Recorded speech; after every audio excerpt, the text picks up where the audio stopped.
Hello, FPL managers! We are back with our FPL optimized podcast. I am Bas, the casual manager, and my co host is Sertalp, the data scientist. This is episode number 2 of the new season and number 96 in total of the podcast, in which we combine analytics with the good old eye test. Data or grass, or data and grass? That's the question.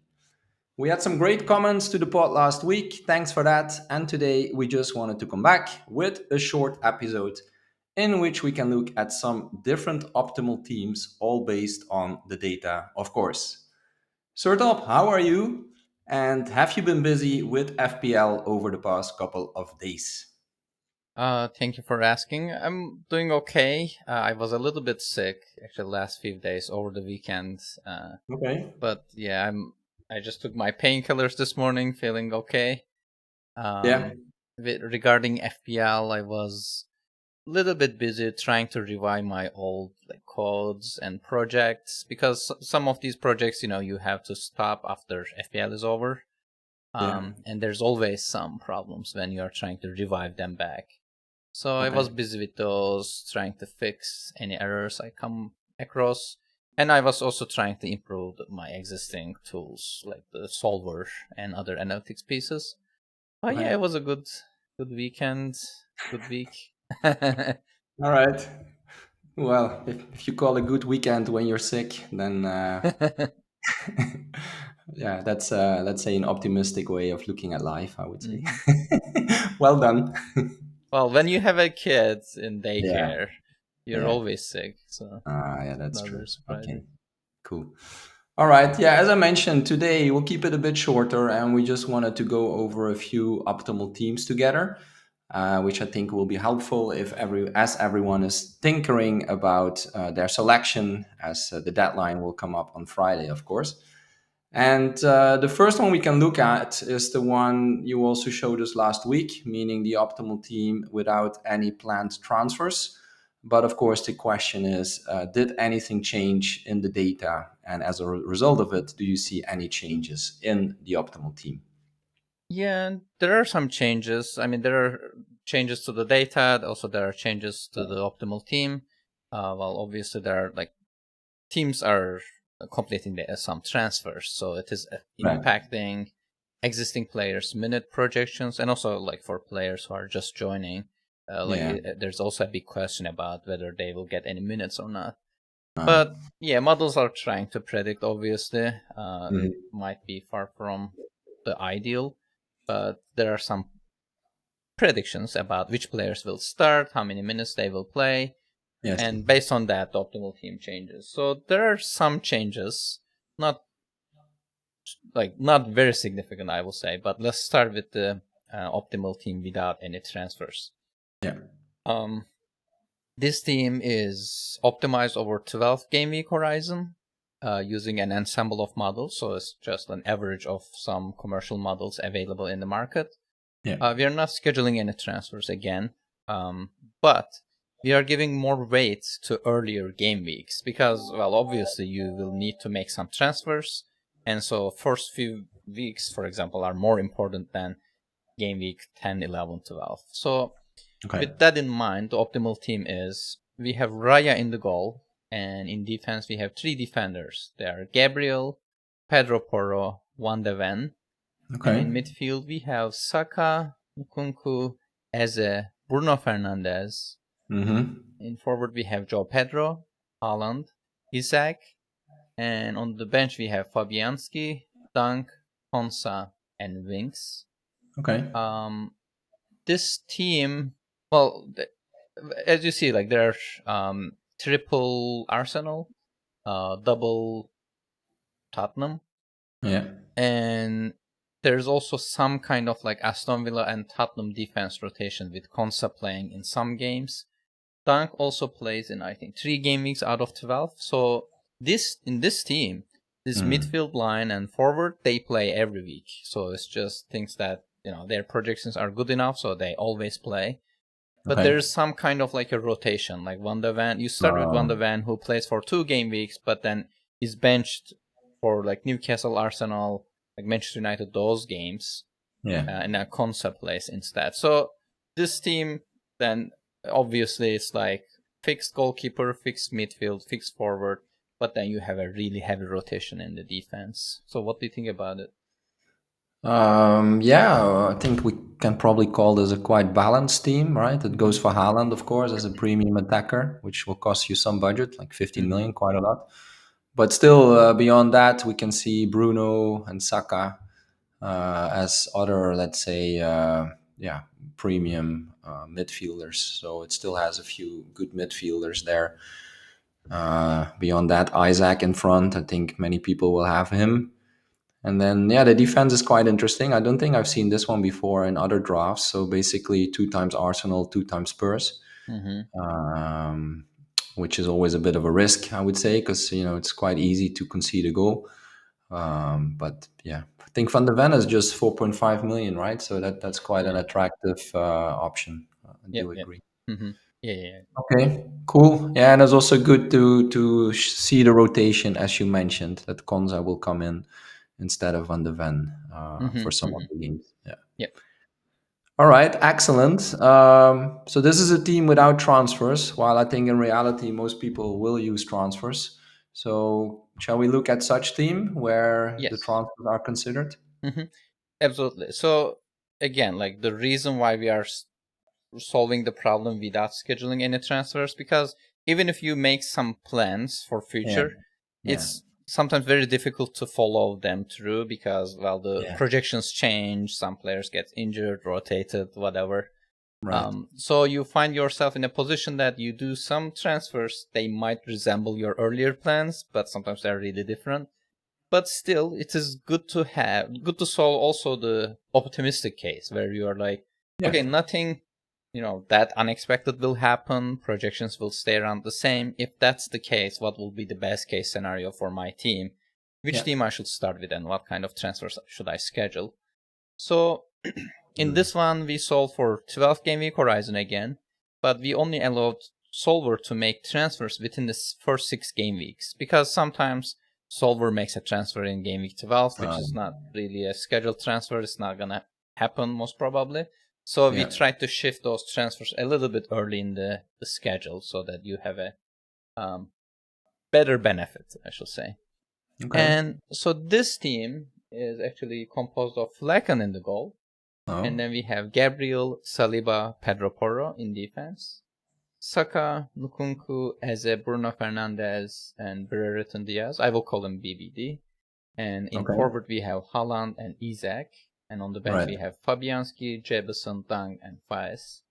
Okay. So, as you see, well, instead of like double Tottenham defenders, you have only one, so that it replaces Van de Ven with Saliba, so that you get actually double Arsenal defenders here Yeah. instead of Raya and Gabriel. I Center mean, Brian. Right. yeah, um, yeah, some changes in the midfield, but I mean, you don't have Joe Pedro instead of you have BBD, and in terms of scheduled transfers, it's interesting. This is something I have never seen Solver did it before because we didn't have 5 free transfers, right? Right. So it doesn't schedule any transfer for game week 2. Doesn't schedule for anything for game week 3. But in game Right. week 4, it makes 3 transfers. Ah. It sells Saliba for Robertson, Uh-huh. Saka for Salah, and Isaac for Joe Pedro. Because, well, this is easy to understand. Actually, Joe Pedro's better fixtures come after game week 4. And it model also tries to get Salah because he's the best captain in game week 5 when they play against Bournemouth. Like Okay. his EV is higher than Haaland, so he's the best captain. So what Solver is trying to do, it's trying to get Salah for that game week. But it goes for Salah a game week before because his fixture in game week 4 is also pretty good. It's against Nottingham Forest. Right. And for the record, Joe Pedro's fixtures are Ipswich in game week 4 and then Nottingham Forest.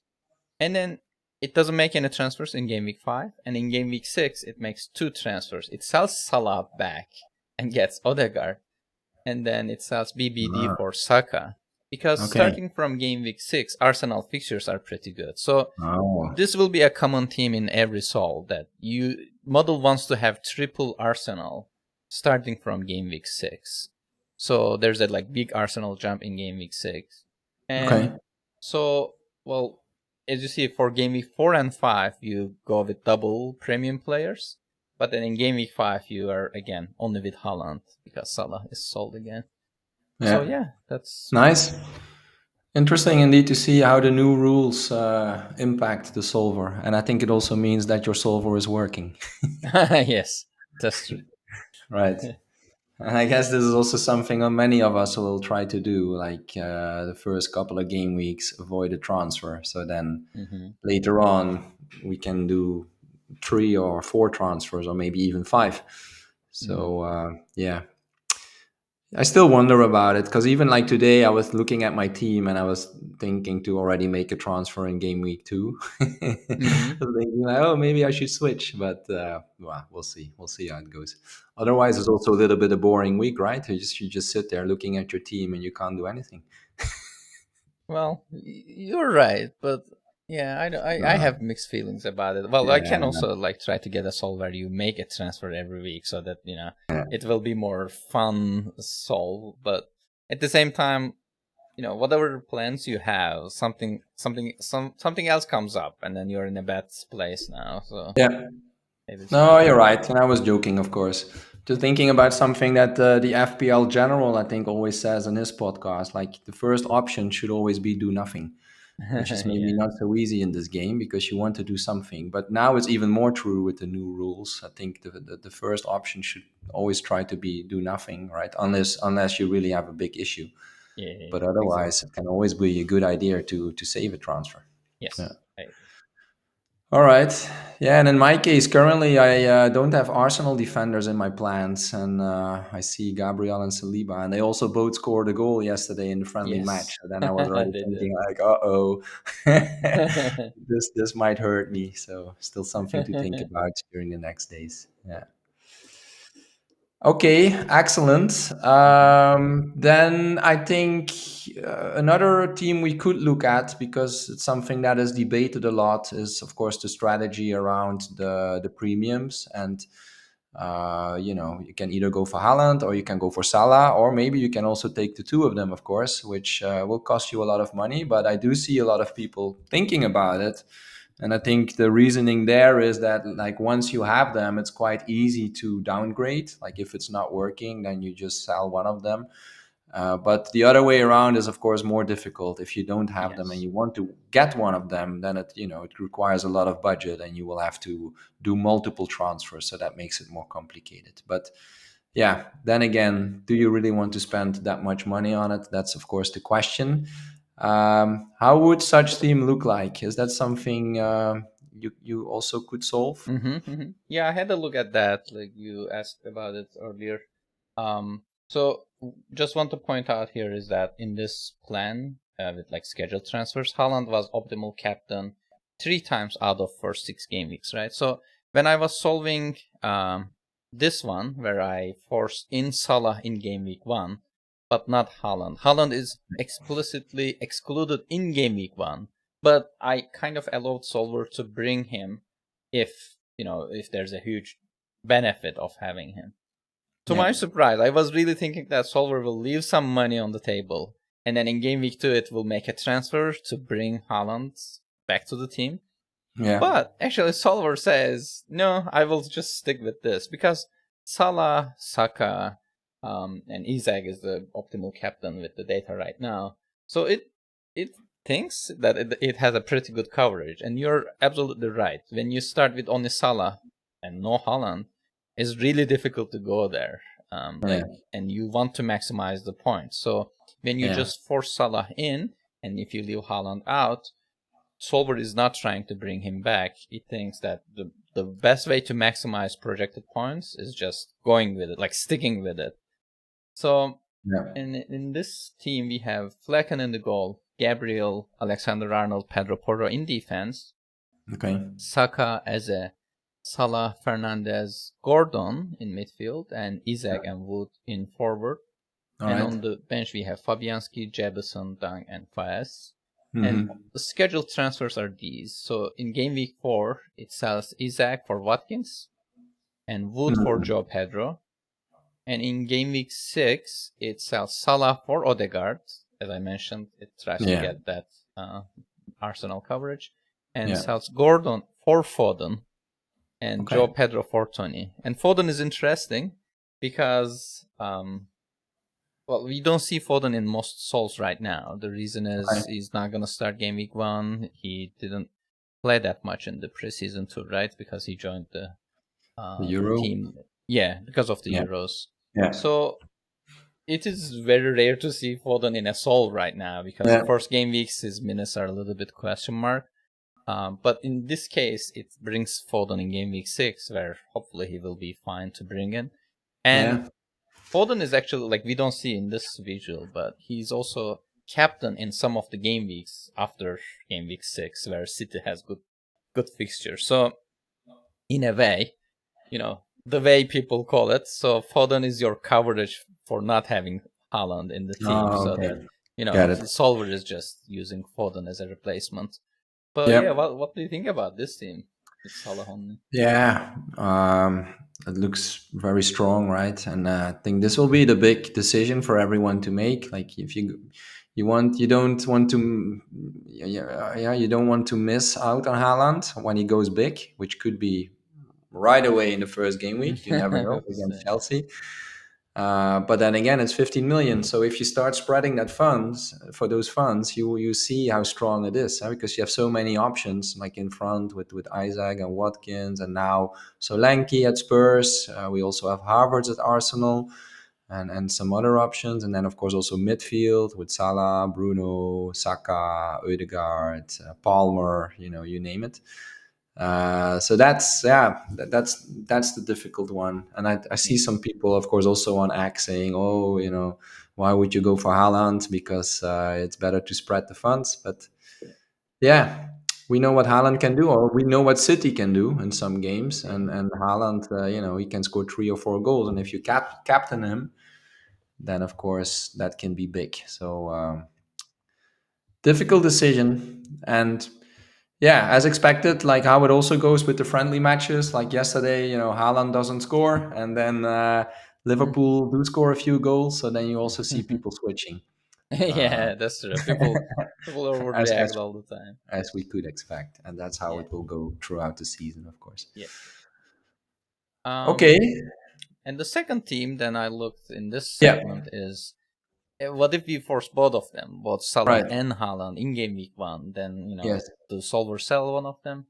So the team is composed of Flecken in the goal, Gabriel, Pedro Porro, Van de Ven in defense, the same. All right. Nkunku, Eze, Salah, Gordon, Yeah. BBD, and in forward we have Haaland and Isaac. Yeah. So in this team, as you see, we have we don't have Saka, we don't have No. Bruno Fernandes, so they had to be dropped. Yeah. Um, but if you look at the scheduled transfers in game week 4, it says Van de Ven for Robertson, All right. Gordon for Fernandez, and Isaac for Joe Pedro. And in Okay. game week 6, it says Salah for Odegaard and Oh yeah. BBD for Saka. So Yeah. Solver finds a way to go to that triple arsenal one Right. way or another by game That's the week key point. 6. But Yeah. yeah, I mean, Haaland stays here, but then Salah is sold. Yeah. So some Yeah. of these transfer plans, I should also mention that if you look at the details, you see that in game week 6, when it buys Odegaard and Saka, the Mm-hmm. money in the bank is 0. So it means Oh. that, well, you really need to hope that the players you Yeah. own either go Yeah. up in price Right. or everyone stays around the same price so that you are able to get it. There's a Yeah. chance, obviously, there's a risk that you won't be able to do some of these transfers because of Yeah. the budget. So if you are trying to plan something like this, some scheduled transfers, Right. it's always a good idea to maybe leave some in the bank. So Yeah. yeah, maybe I should have tried it that way, to be honest. But yeah. Yeah, that's a good point. Yeah. Yeah. But as you see, I But mean, with even Salah, looking at yeah. this for Mm-hmm. game week 1, it doesn't look too bad, right? Of course, yeah. To your point, Yeah. you don't have Saka, you don't have Bruno, but still, you have a few premium defenders with Gabriel and Pedro Porro. Mm-hmm. Yeah, you got Nkunku there as a Gordon, so those are all good options, and Haaland and Isaac in front. So yeah, I can also see why people go for the Haaland Salah combination, because in the end, it doesn't look too bad. Yeah, it doesn't look too bad. I mean, it's not as bad as like No. last season where you can have Haaland and Salah still have a really, really decent team. You need to Yeah, make some sacrifices this time yeah, around because of that's their good. prices. Luckily, yeah, But I mean, I think that this is like something you can consider. I mean, yeah, maybe if you don't rate Saka and Bruno Fernandes that high, you yeah, know, then yeah, it's doable, I guess. yeah. Agree. Yeah, and as we discussed last week, I think that's quite nice this season, right? The prices force you to make these kind of decisions, and probably we'll see different teams for game week one, which is Yeah, also good. Not everyone will have the same, so yes, that makes it more fun. definitely. All right, thanks for doing all that work with the Mm-hmm. different variations there. I think Mm-hmm. we looked at some of them now. Is there anything else you thought was worthwhile looking at? Mm-hmm. I have two more stuff to share. The first one is Okay. what's the ideal team look like, Game Week 1 team look like if you are committed to wildcard in Game Week 4? And if you haven't heard about the discussion about it before, wildcard 4, there are some benefits to it. And I'm going to quote Ted Lasso Regen from our Discord. First of all, the transfer window will be closed by Game Week 4 Mm, deadline, so we right. will know about the teams. And Yeah. you can also get a pretty robust team in Game Week 1 to carry you 3 game weeks. And since with the new rules, when you use your wildcard, you're not losing your free transfers. So you can actually, bank those free transfers, use your wildcard, and then, Yeah. keep having lots of free transfers going Yeah. ahead. That's nice. Um, and if you do this, you can also like ignore Liverpool and start with triple Arsenal because they have some good fixtures. Yeah. And also, it means that you're wildcarding in an international break. So maybe Okay. like for your team value, it will be good, or maybe like you will have lots of time to think Right. about if someone gets Yeah. injured, you will be able to react to it better. In Yeah. my experience, it is a little bit better when you make a decision on this. Like if you know that you are going to wildcard in game week 4, you Yeah. can really maximize the expected value you get from those first 3 weeks because you Yeah. know that you are gonna sell most of them. Right. And the other way around, like if you start the season hoping that you will keep your wildcard for longer, and then come game week 4, you are like, oh, lots of players got injured. Let me replace all of them. Then Yeah. you are leaving some expected value on the table. Well, obviously Yeah. you need to be prepared, and if you need to use your wildcard, that's perfectly fine. But committing to use your wildcard might be better. I mean, Yeah. depending on your play style, obviously. Yeah. But I this agree. team is composed of Raya in the goal, Gabriel Byrne, Pedro Porro in defense, Odegaard, Eze, Bruno Fernandes, Gordon, Gibbs White in midfield, and we have Haaland and Isaac on the in our forward. On the Yeah. bench we have Fabianski, Jebison, Barco, and Castagne Yeah. um, in the bench. And then in game week 4, I think it makes lots of transfer. It gets Ellison, Konza, Dunk, Robertson, Mitoma, Nkunku, Salah, and Joe Pedro joins to the team. So it's Okay. an interesting idea. I mean, that's definitely a consideration. And instead of Mitoma, you can also think about Minte, which is very popular in the Yeah. like analytics circle at least. I'm sure Right. also he's also very popular in other places too. But he's also another Yeah. consideration. Yeah. The good preseason. Huh? Yep, yep, Yeah. definitely. Yeah. But I heard some. Actually, there's also a Dutch podcast Mm-hmm. about FPL. I just found out about it. If the guys are listening, shout out to them. I think it's called FPL Bondscoach. And they're both super fans of Feyenoord Rotterdam, where Minte played last season. And they were actually surprised that he was so popular now because he was a good player, but um, he didn't score too many goals or he didn't give too many assists. At least that's what they said. But Yep. the Mm-hmm. preseason looked really good for him, and he'd been scoring some goals and assists. So that's why I think he's quite popular at a low price and an attractive team as Brighton is, of course. Yes. Yeah. Right. Yep. Okay, yeah, that's good. That's good, Mm-hmm. and I understand the reasoning. The thing I just had in mind, like FPL is a game. It's a long game, right? It's 38 game weeks. So even though maybe now you think like, oh yeah, this is great, game week 4, end of transfer season, I'll use my wild card. It also means that you will have to survive quite long until the second wild card comes in. So you kind of commit to making a big start, but you Yeah. probably, yeah, you leave a bit of risk for later on, I would Yeah, say. that's certainly true. You delete expected value because like you can't really plan for that long, right? You can Yeah, only look at 6, 12 game weeks at most, yeah, and then anything after that is just like you are trying to navigate as much as you yeah, can. So I'm also yeah, not a really big fan of using the wildcard early, but sometimes it works well for people. yeah, But yeah, Mhm. yeah. And another And probably also consideration, with the new rules now, right? Because if you yes, save some transfers, then you can still use them as you said. Yeah. yes, exactly. And then Okay. finally, the last one, very quickly, I will go over this. So Yeah. this is the plan with Game Week 6 wildcard. It, the same thing, like it's scheduling lots of transfers in Game Week 6 for the wildcard. Most of the Yeah. team is changed. But it starts the season with Raya, Gabriel, Alexander Arnold, Pedro Porro, Eze, Bruno Fernandes, Gordon, Gibbs White, Haaland, Isaac, Woods, Yeah. and and the bench looks similar. And it schedules some transfer. It sells Gabriel for Robertson because it's able to get Gabriel back in wildcard 6, and Oh, then of course. sells Wood for Joe Pedro. And Okay. in game week 5, it sells Gibbs White for Salah and Haaland for Watkins.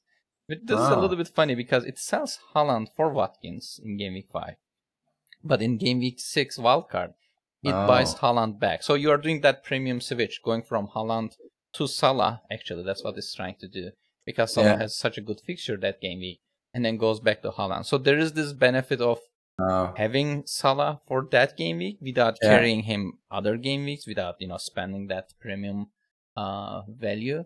So it's an That's interesting interesting. idea. I mean, I don't hate it, Definitely. to be honest. So if you look at the projected points, game week 4 wildcard is a tiny bit ahead. Doesn't mean that it's the best thing you can do. I still think wildcard 6 is also pretty good by its own rights. Okay. But yeah, I mean, if I had to schedule one, I think Yeah. I would feel a little bit um better if I schedule my wildcard for game week 4. But Okay. yeah, to in my opinion, there's not a big difference. Like Okay. if you ask people who are actually committed to either case, they will Yeah. come up with explanations why it's better. But in my Yeah. opinion, they are like neck to neck. Yeah, that's So what are I you have. planning by Friday to make a decision for yourself on this? For wildcard, Yeah. Like before you fix your game week 1 team, is this something you will decide on as well? Committing not to a so sure. strategy? Not so sure about it. Okay. All right. Probably. Okay. Cool. Let's see. Yeah, interesting. It's definitely something that we need to all have in mind because I think maybe many of us always try to keep the wild card for later on, but Hmm. I can see many people talking about early wild cards. So it's something we should definitely, yeah, as I said, consider. Hmm. All right. I think that covers all the optimal teams we wanted to look at, right? Yes. Correct. Okay. Anything else we Nothing from didn't my cover yet? side. No. Okay. Well, I think that's it then for today. As I said in the beginning, it's a shorter episode. We just wanted to come back today with a new one, as we know that everybody is looking for information, as it's the final couple of days before the game week 1 deadline. And yeah, we'll probably be back probably on Wednesday, on Thursday. We'll see if the data changes. If there's anything relevant to look at, we'll try to record another short podcast so we can have the latest information for you to look at before the deadline on Friday. Good luck during this week, as I'm sure everyone will still have many things to consider. And if you want to join our FPL optimized mini league again, the code for this season is 9GXNDK. So it's a new code. It's 9GXNDK. So that's it. As I said, make sure to subscribe to our podcast so you'll get notified when the next episode is out. You can also follow us on X. For Sertalp, it's at Sertalp Bilal. And for me, it's at BelfiBB. And we also have a separate account for the podcast, which is at FPL Optimized. Plus, on top, you can find us on YouTube. And until next time, stay curious and stay analytical. Goodbye. Goodbye.